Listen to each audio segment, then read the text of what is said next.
Which Central Division hopeful has what it takes to take the next step forward this season?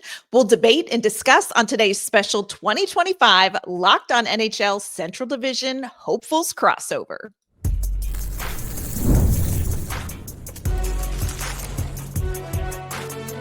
You are Locked On NHL crossover, part of the Locked On Podcast Network.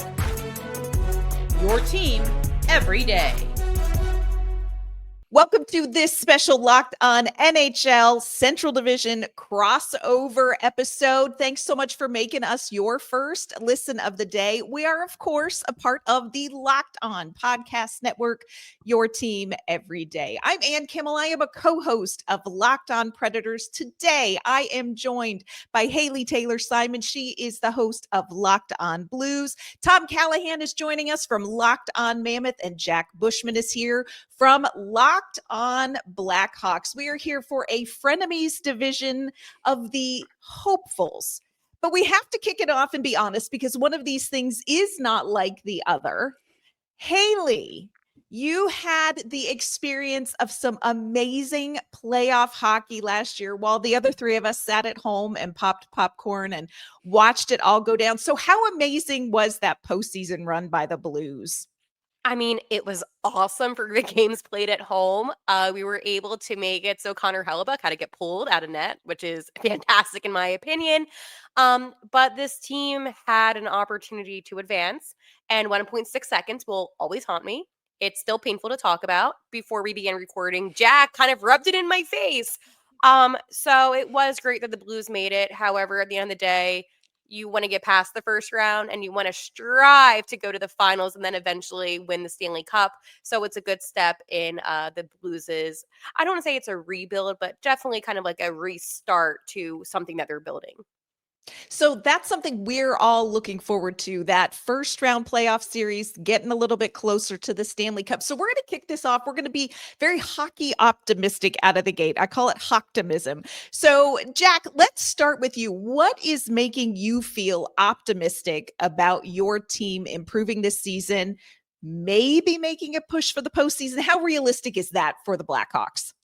Yeah, I think it's going to be tough to do for the Blackhawks this season, considering they have so many young players on this roster. At the start of last year, they made some veteran additions. They brought in Pat Maroon, St. Louis Blues legend, of course. They brought in Alec Martinez on the back end, and bringing in those veterans, it honestly just didn't wind up working. It kind of led to Luke Richardson getting fired pretty early on in the season, but now it's quite honestly a complete opposite of what the Blackhawks were starting with going into last year. They're going to be one of the youngest teams in the entire NHL. There's the potential that 5 of their 6 defensemen on the opening night lineup are 24 years old or younger. So they're going to be a very young group. Connor Bedard's going to be in that 1C spot. Frank Nazar, another youngster entering his first full NHL season, is going to be the second line center. So it's going to be tough for such a young team, as well as a new head coach coming in Jeff Blashill.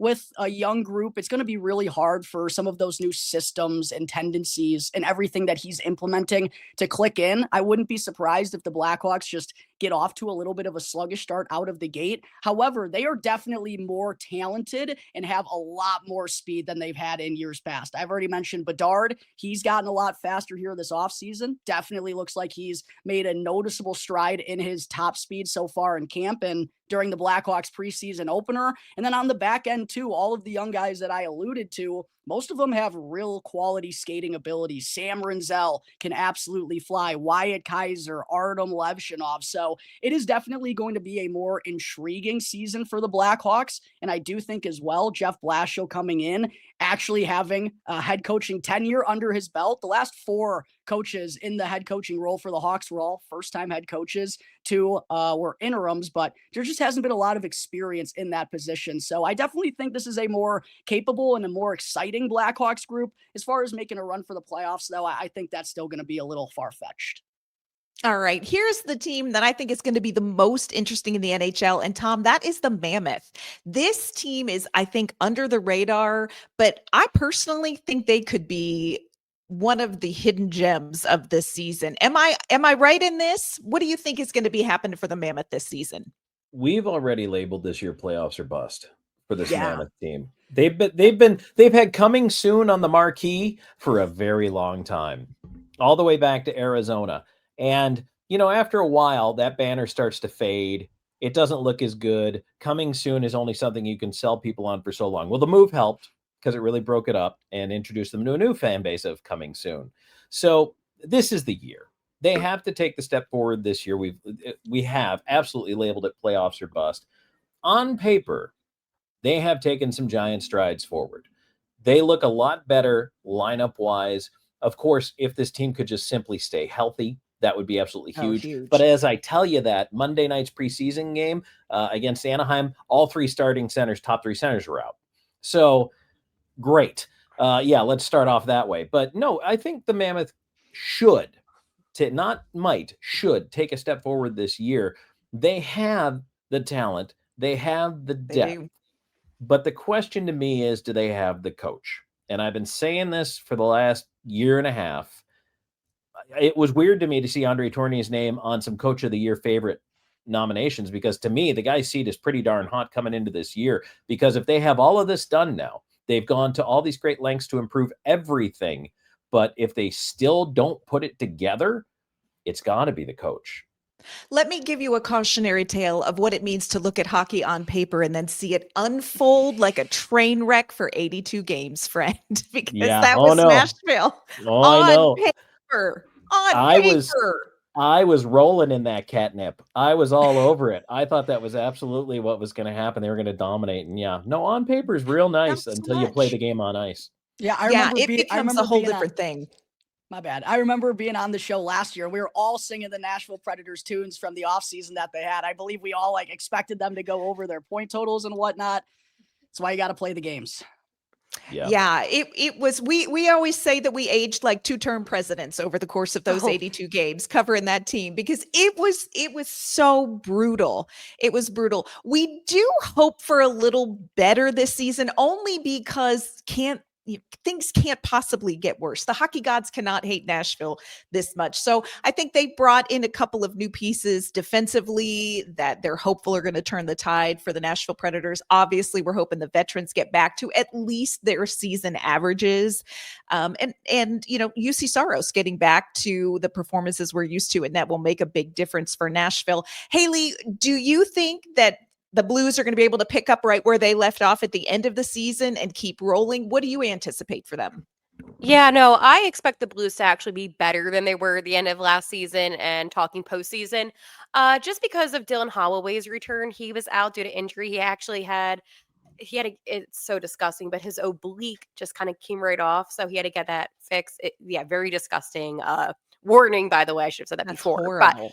But so when you have one of your best forwards out, obviously that's an issue. So just the addition of Dylan Holloway back in the lineup, that's going to make this team significantly improve. And besides that, this is Coach Jim Montgomery's first full season as head coach of the Blues. Don't forget, we had Drew Bannister as head coach last season before he got fired. So with Monty taking over and having his own training camp and really being able to set the tone, and on top of that, it's Doug Armstrong's last year as GM, entering his 15th season. So there's a lot of changes that are about to happen. However, this season, it's kind of like a go big for the guy that truly does care about this team, and that's Doug Armstrong. Yeah. Let's see what FanDuel has to say about how they anticipate these teams are going to do. FanDuel has the Blues 92.5 points, the Mammoth right behind at 91.5, Nashville at 82.5, and the Blackhawks at 69.5. So let's talk about how accurate those numbers really are. All right, Tom, where do you think the Mammoth are going to fall in those numbers? Do you think over, under on those numbers? I think if everybody hits exactly those projections, no one makes the playoffs. That's the problem. I think it's going to take 95 points to make the playoffs in the Central. Even as the fifth team, I think it'll be 95 points. So that's where I'm pegging the Mammoth to come in. And one of the problems for Utah last year was there was a lot of wasted opportunity past regulation, a lot. And even the unfortunate fact that they had to go past regulation, they blew a lot of late leads. They gave up some goals that they shouldn't have, and then they just couldn't finish the deal in OT or a shootout, especially. So I would anticipate this year adding a guy like a Peterka, another year of Cooley, and getting a little bit better, a little bit deeper. Their shootout should be better, should get them a couple extra points. They should be a little more deadly in overtime. Yeah, but 95 points to me is the bar for all of us. If anyone wants into the playoffs, we have to be there. Yeah, the Central Division is not the division you want to be in right now. I mean, it's great hockey, but it's really tough if you're a team that's trying to just sneak your way into the postseason. Haley, how close do you think FanDuel is for what the Blues are going to be able to do? Yeah, I'm offended actually looking at that graphic because the Blues were able to put up 96 points last season, able to get wild card too, and that was a battle. Don't forget the Calgary Flames were right behind the Blues. So Tom is 100% correct. You cannot expect to go into the playoffs if you're going to be under 95 points. That's not a possibility. I'm surprised actually. I thought maybe, just maybe, hear me out, with the additions of the players that we acquired and just how well the Blues did last season, especially the second half of the season, that they would have the Blues higher in points. I mean, none of the players on the Blues, and I just want to take you inside the locker room, were happy in any way with 96 points. They all thought they could have gotten at least 100. So I disagree. If I'm a betting person, which I am, I would take the over. I think that's ridiculous to have it. That it was what, 92 and a half? Like just way too low. Yeah. Jack, what do you think about where they have the Blackhawks here? Yeah, I think it's a fair assessment of where the Blackhawks are at. Obviously, they only had 61 points last year. This is a team that hasn't won 30 games or tallied 70 points in a season since 2019-20. It's been a long time. However, I do think the Blackhawks are going to go over this year. I don't know if any of you remember last year. I was the only person on the Central Division hopeful shows that actually said under their point totals, which they ended up cashing last year. I do think the Blackhawks are going to go over this year, though, because they only finished 9 points shy of the 70-point marker last year. And I just do think with the insertion of all the talent, and the biggest thing is the speed as well. I just think this Blackhawks team is going to have a lot more offensive upside than they did last year. And we kind of saw that at the end of last year when Levshinov came on the NHL scene. Same with Renzel. Frank Nazar really got comfortable and solidified his role. Connor Bedard was able to pick up his play and finish the year on a much better note than he started. So I think there is more upside, certainly, for this Blackhawks offense. I think the power play is going to be improved as well, with those young players kind of establishing more chemistry with one another and really being at the forefront of the man advantage. I do think it's going to be a close one, though. I think they probably wind up somewhere between 68 and 73 points if I had to guess. But I do think if this young group, sometimes what happens with the young group is you're almost just too ignorant to even know what's happening out there. I don't expect the Blackhawks, like I said, to make a playoff run or anything, but I do think they could be a sneaky, harder team to play against than people are expecting. And that'll probably lead to not only more wins, but I think additional overtime losses that'll help them reach that 70-point plateau for the first time since 2019-20. You know, we're all supposed to be picking up these points. Where are we getting them from? Yeah, that is true. Who are we beating? The Pacific, right? Beating? Right. The Pacific?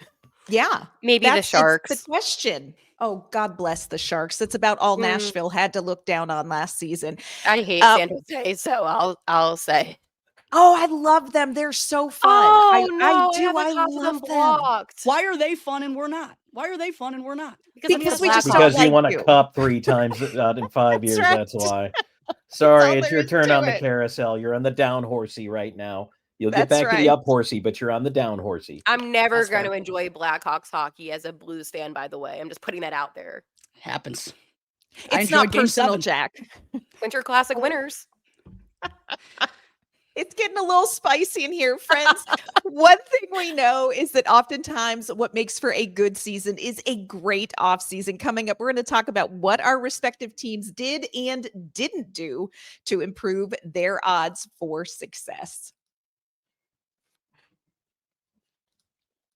Today's episode is brought to you by our great friends at Monarch Money. Most people can't name all of their financial accounts or even what they're worth, whether it is 401ks, properties, or investments. And when you don't have the full picture, you can end up leaving money on the table. That's why there is Monarch Money. It is an all-in-one personal finance tool that brings your entire financial life together in one clean, easy-to-use interface on your laptop or your phone. Monarch is built for people with busy lives. If you have put off organizing your finances, Monarch is for you.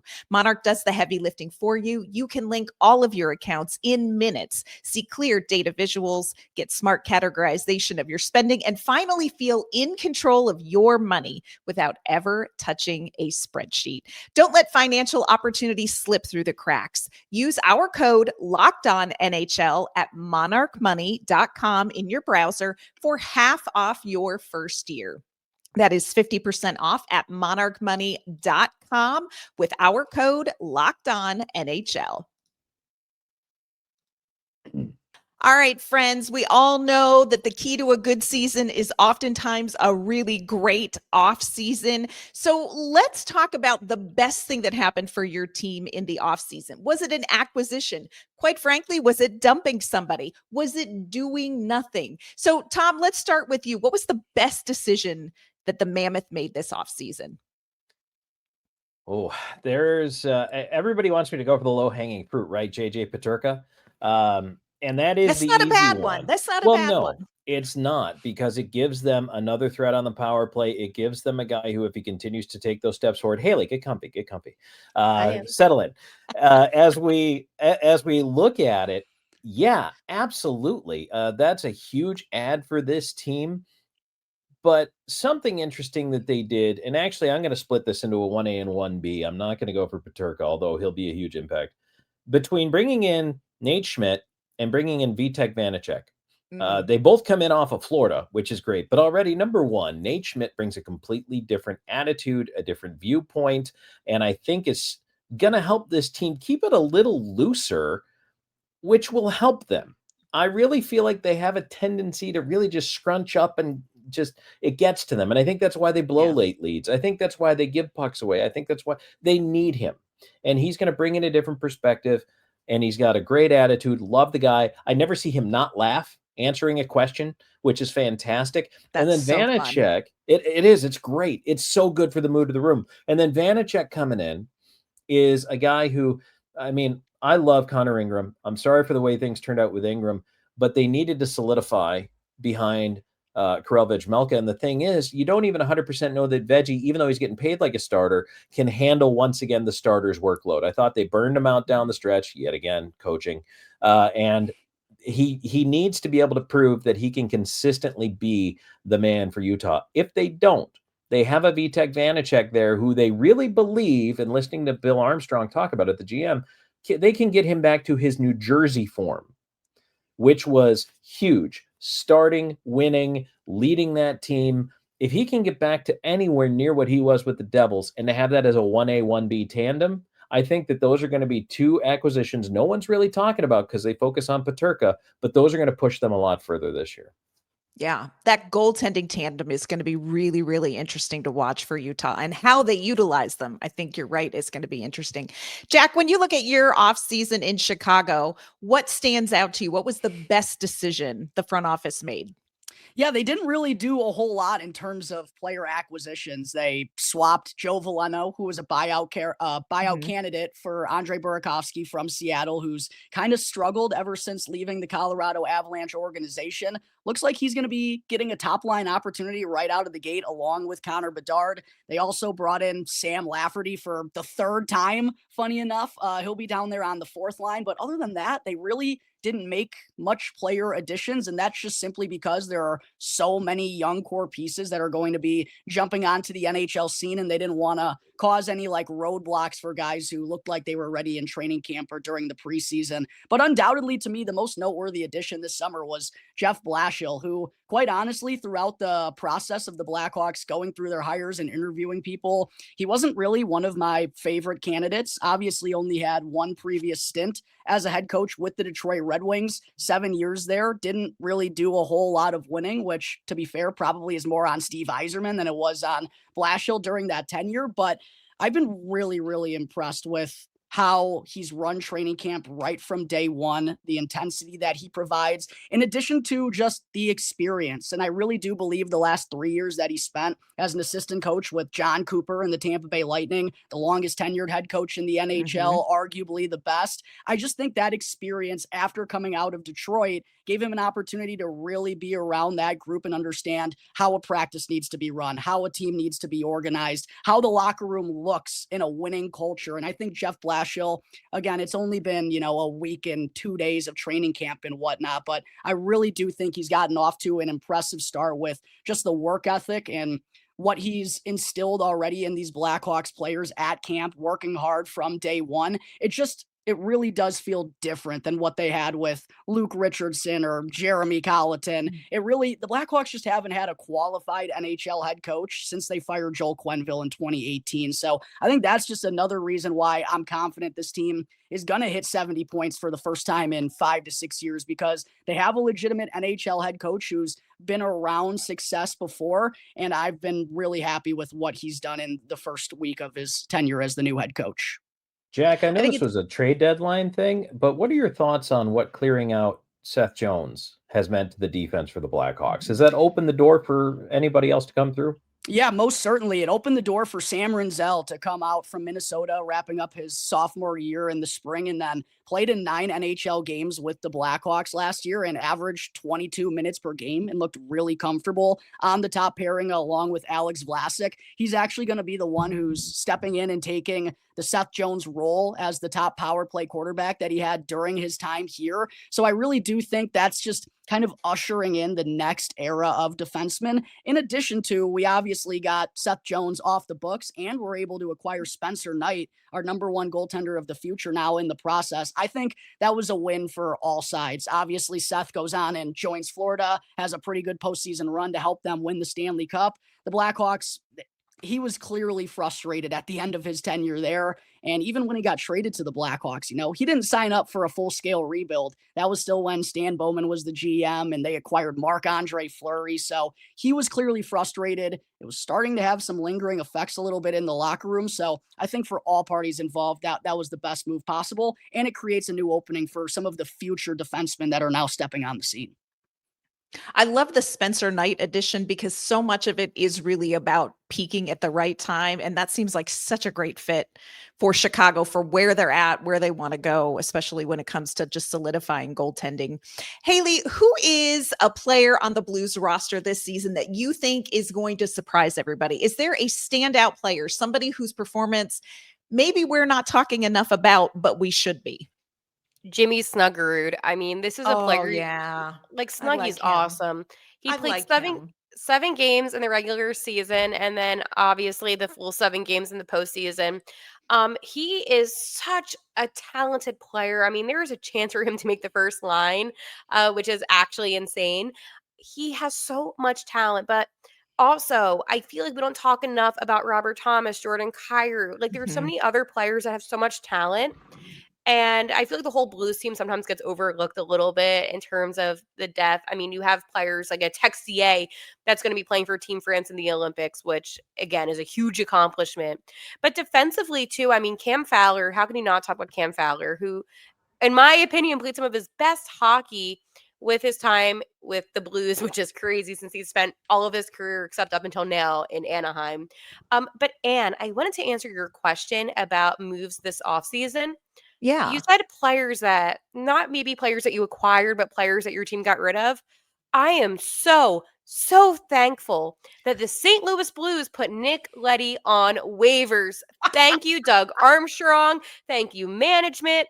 I could not be more happy about that. Now, I also wanted them to put Justin Folk on waivers too. However, that did not happen. That wouldn't be a possibility.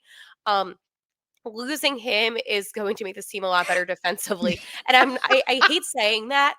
But sometimes it's just true. Sometimes it's just true. I mean, when you have a player that's just standing and watching the net, like, what are you doing on the ice? You're wasting, honestly, some of the younger guys from the AHL that could have come up. But that was probably the best addition that the Blues made this offseason. That was a Yeah. glorious day. That honestly was my highlight. Addition by subtraction is actual hockey math when it comes to rosters. It is an actual math. Because it can really change up a team. Like, I was thinking about it with Dylan Holloway and Philip Broberg not being on the Oilers, and I was watching the finals, and I thought, Edmonton could have really benefited to having both of those guys.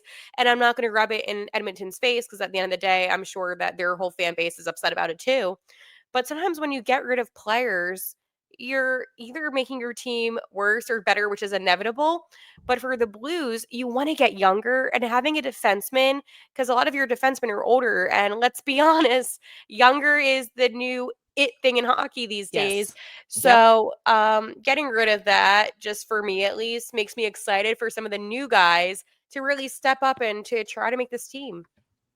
Okay, so talking about young guys, Jack, let's talk about one that everybody knows about. I'm very curious your take on how much heat Connor Bedard got last season and expectations for him going forward. How do you feel like he's going to perform this year? I'm super excited for Connor Bedard this year. I still, unfortunately, feel like the Blackhawks didn't do him enough favors in free agency. Like I said, the only real moves they made were Andre Burakovsky and Sam Lafferty. Looks like his line mates to start the year are going to be Ryan Donato and Burakovsky. It's just not good enough, but I do think Bedard, just with all that 2 years of experience now under his belt, plus, as I referenced earlier in the show, he definitely worked on his skating hard over the summer. He was outspoken about how that was really one part of his game that he wanted to elevate to the next level. In addition to, he's gained like 12, 13 pounds of muscle. He looks absolutely shredded out there. For him. And I mean, the kid's been the leading scorer for the Blackhawks, leading goal scorer, 60-point guy in each of his first 2 seasons, while playing for one of the worst, arguably the worst team in hockey for that 2-year stretch, and not having a lot of help alongside him. I really do think for that situation in an Original Six franchise in a market like Chicago, with all the expectations and the media pressure that comes with it, like, it couldn't just be more clear that Connor Bedard is a really darn good kid, and B, a really hard worker who just loves hockey. He doesn't really care about anything else. And I think when you're talking about a superstar of your team, that's how you want them to be. You don't want them worrying about the extracurriculars or maybe not having the best work ethic. We have no concerns about that with Connor Bedard. And I think sometimes people still forget he just turned 20 years old this summer. He can't even still have a legal drink in Chicago, right? Like, and finally he's going to start having some more quality players alongside him. I don't know necessarily if they're going to be his line mates, because Frank Nazar is probably going to be the second line center, but he'll be on the top power play unit. I already mentioned Sam Rinzel. Teuvo Teravainen's back along with Tyler Bertuzzi. That's another year of chemistry along with those players. So I think this is going to be Connor Bedard's first 80-point season in the NHL. I think he's going to score 30 for the first time as well. And I just think the power play, and again, having a head coach who is going to put him in positions to succeed. The offense last year under Richardson, who was a 1,500 game defensive defenseman, right? Like, he wanted to play a defensive style. Bedard had like 17 points in the first 33 games of last year. It was a struggle, but really found his footing once the offense kind of got opened up. And it feels like that's going to be the same under Jeff Blashill this year, where he's really going to be prioritizing the team's speed. And I think all of that is just going to benefit Connor Bedard. I'm really excited for what he has in store for year 3. Yeah, he took a lot of heat last season, and I'll be very curious to see what he does this season. I feel like people are going to be holding their tongues a little bit more this year. You know what I love about Connor Bedard, though? He just doesn't care. He doesn't care. Just does not care, man. Just does not care. He's not into the media and all that stuff. He's going to do him. And I know his work ethic. I know his demeanor. He's going to be just fine. Yeah. It must be so nice looking ahead and saying, like, what is this young player going to do? Because here in Nashville, all we want to know is, what are you all people going to do? Because last season, the veterans just want the entire season. So I think for Nashville, there's a couple young players we're really excited about. Matthew Wood, we're really excited about. Brady Martin's been fabulous in training camp. But honestly, this team just needs the veterans to veteran. And we didn't see any of that last season. So that's what we're holding on for here. It's like, I don't even need a standout performance from Steven Stamkos. Just give me like regular Steven Stamkos here in Nashville and let's see what happens. It would be so nice. Well, and Coming- that's kind of the question. Like, you didn't get rid of Andrew Brunette, which, I mean, We I did like Andrew not. Brunette as a coach. I liked him in Florida a lot. I know Trotsy loves him, but Loves talk him. about that, because that is significant that you did not change the coach. This is what happens when the general manager is a former head coach. Barry Trotz has been Andrew Brunette. He has been the guy who lost the job because the buck stops here. And Trotz believes in Andrew Brunette. What I think is so interesting about Bruno is that he was hired for a very specific job. He was hired to take a team that was going to have this youth movement, and he was going to coach them up into a competitor. And then all of a sudden, last offseason happened, and it became all about these veterans. And yes, as a head coach in the NHL, you coach the team you have, not the team you wish you had. But I think it was a big ask to coach two veterans that didn't want to be where they were. They wanted to be where they had been and make that adjustment. So it was a tough year for Bruno. And there was a lot of heat. And I think a lot of people, including myself, were surprised that he survived the season. But Barry Trotz has not wavered on Andrew Brunette. And I don't think his seat is as hot as everyone thinks it is, because I think Trotz feels like this is a year to make or break. If these veterans can't get it done, if this team does not get a hot start, they're probably going to jettison some of these veteran UFAs at the trade deadline at the end of the season, bring in young kids, and it's going to go right back to being what Bruno was hired for. It's going to be something to watch. I just don't think his seat is as hot as everybody nationally thinks it is, because Barry Trotz knows exactly what that feels like. It's a really interesting dynamic to watch here. Barry Trotz as former head coach, now GM. Very interesting dynamic. Coming up, we're going to talk about the rest of the Central Division. We're going to make some predictions for our own team, and then we're going to talk about the contenders as well.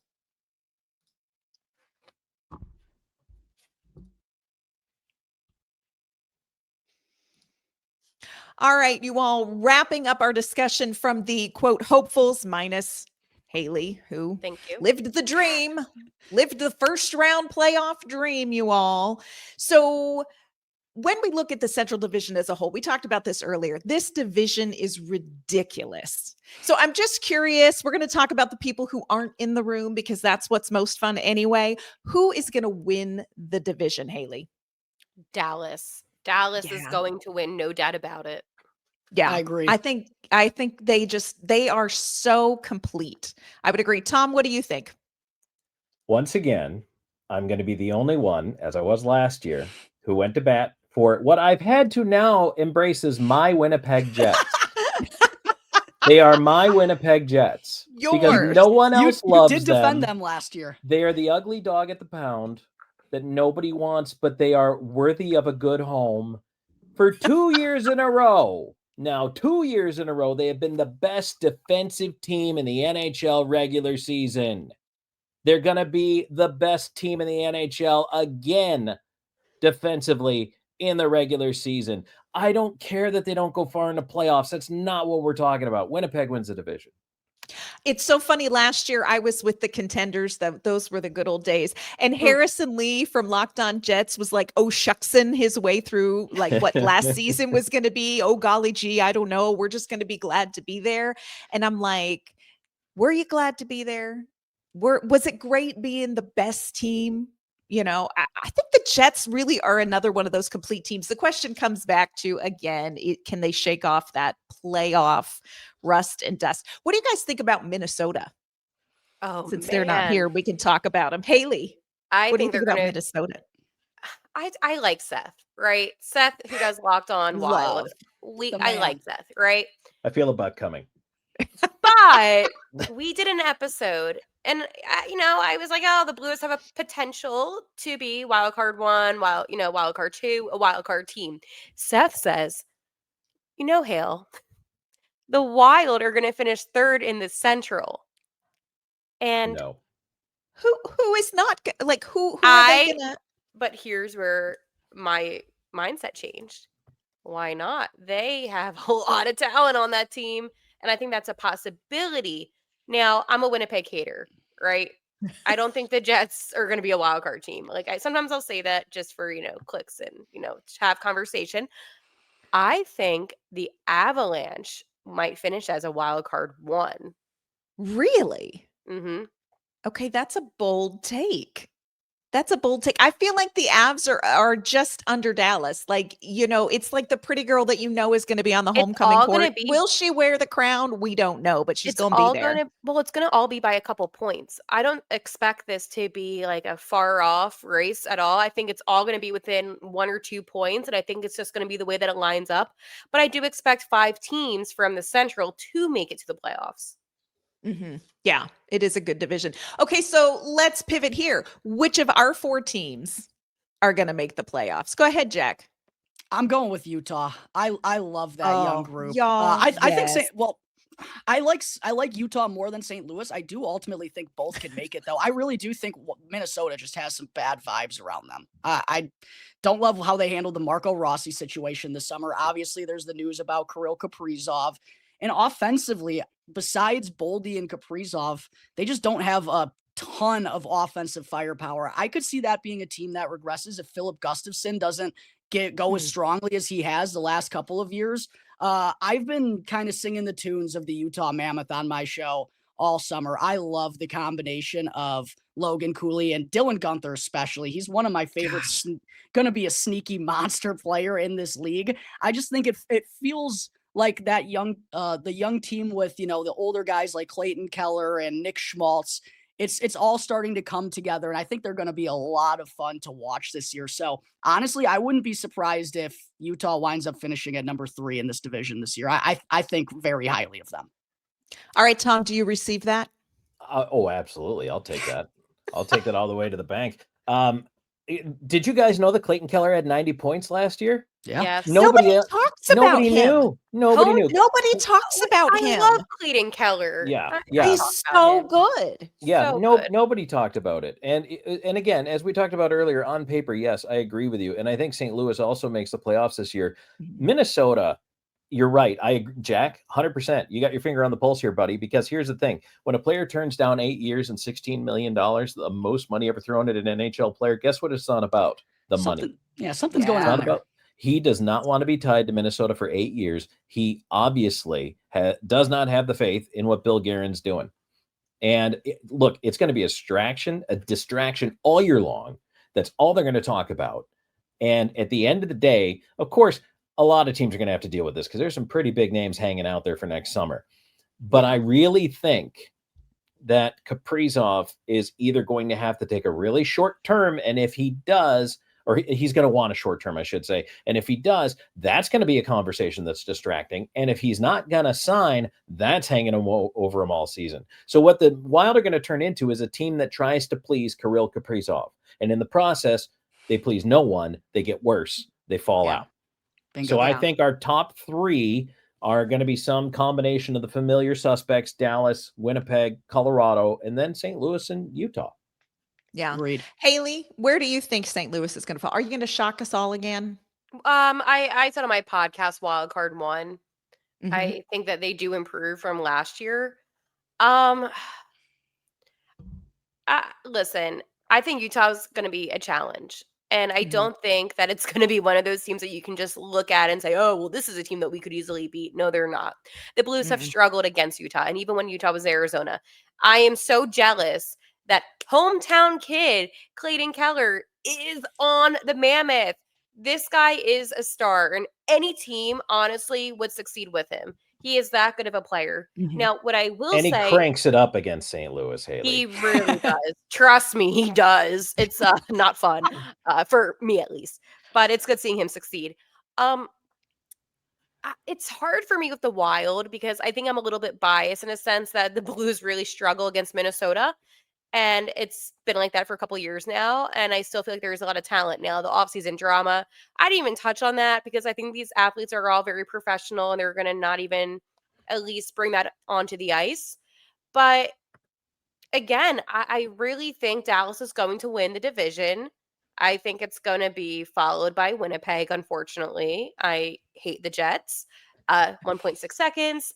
hate them. And I do think it's going to all be within 1 or 2 points. So I do think still, and I'm going to stand on this, it's going to be the Wild, the Blues, and then the Avalanche, or vice versa. But I do think that it's going to be weird, right? Because it's going to be like, oh, well, this team should have, been in the top 3. It's going to be all within a point. Yeah, it's going to be a tight division, I think. I agree with everything you all are saying about Utah. Nobody is talking about them like I think that they should. And it's like the Clayton Keller thing, because Clayton Keller is like the guy you see on the street that's walking to the plant to work second shift. Like, you would not look at him and think this is a superstar. So nobody talks about him, but he is a superstar. And I think they have so much talent with young kids. There is a perfect combination that is coming together for the Mammoth. Yes. And I think it's going to be what so many other teams in the Central are trying to do, but haven't. And you know why that is? Utah's going to be interesting. You know why that is? Because last year, everybody was on the bandwagon early. And they're like, Utah playoffs. While Robin and I are sitting back on our show going, no, they're not a playoff team. Yeah. Slow your roll. But national media did not slow their roll. And so I think it's once bitten, twice shy. That's why everybody's hesitant this year, which now we are sitting here going, okay, last year, if they overachieved, they were in the playoffs. They didn't overachieve. This year, regular achievement should put them right at that playoff cut line. Agreed. It's interesting when you talked about Clayton Keller and him not getting the recognition that he deserves. I mean, a 90-point season is something that everyone should be talking about, especially with his age being so young. And I found it interesting because this is a topic I have on Locked On Blues all the time about Robert Thomas, who, in my opinion, is one of the best players on the Blues by, if we're listen, I think Jordan Binnington is phenomenal in net, but again, outside of the net. And the national media doesn't talk about Robert Thomas. And this happens all the time. And I can't help but think, is it because of the market that some of our teams are in that the national media just doesn't draw attention to them? Because if you have a Clayton Keller, right, on a team like the Rangers, who have a big market in New York, he would be talked about all the time if he was on Toronto. So Definitely. It bothers me a lot because I feel like one thing that we can at least all agree on is that we all have players on our respective teams that deserve recognition nationally and don't get that. And it's always like the Austin Matthews and the Connor McDavids. And I understand, McDavid in a sense, but at the same time, when a player has a 90-point season, how come that's not a big talking point? I don't understand it.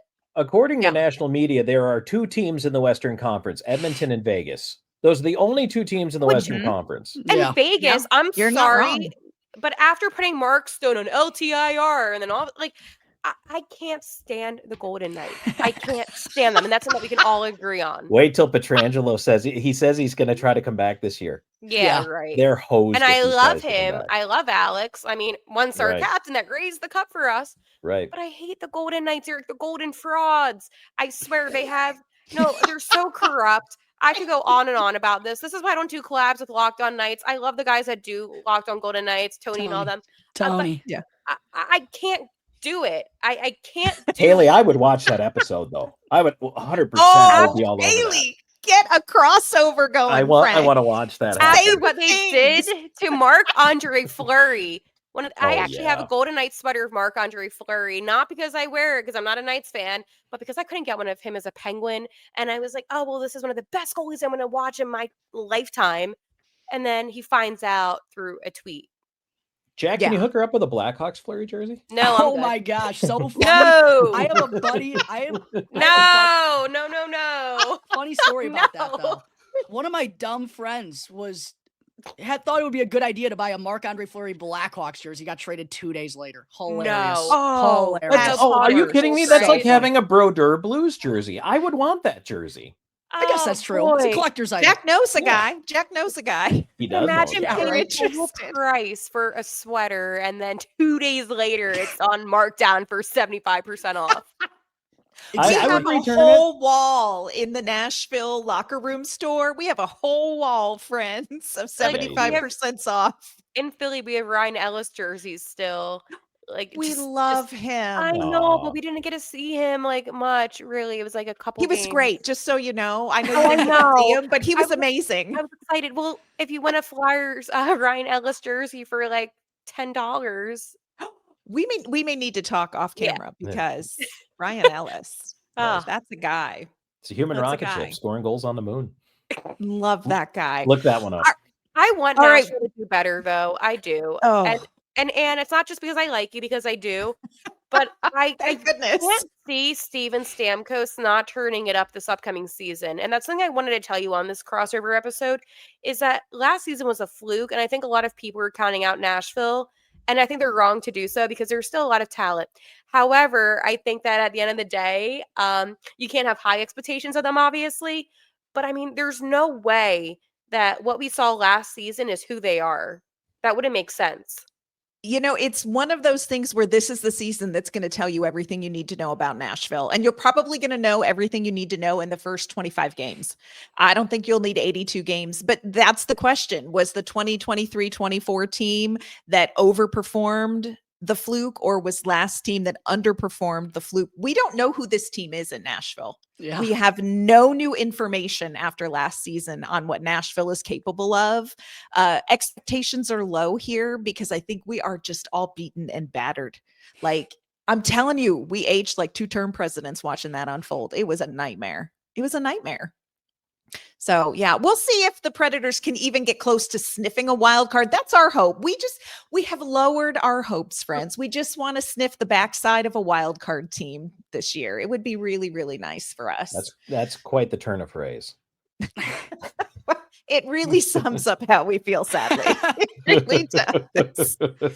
Before we wrap up my. this crossover division, Haley, let everyone know where they can find the podcast on social media and online.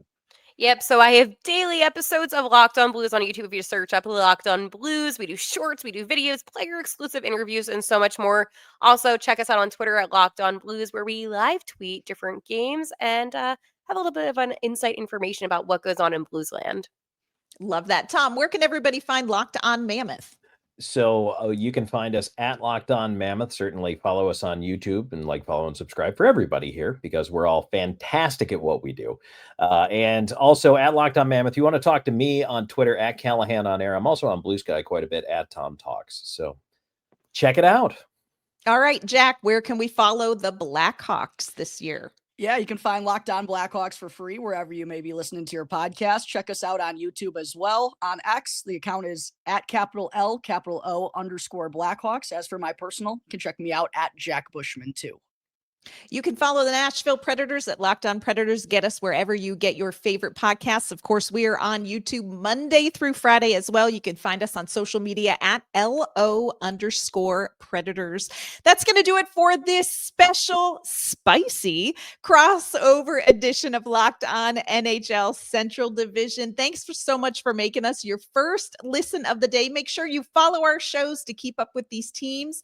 And we're going to regroup sometime during the season and see how this all pans out, friends. Take care. Looking forward to it.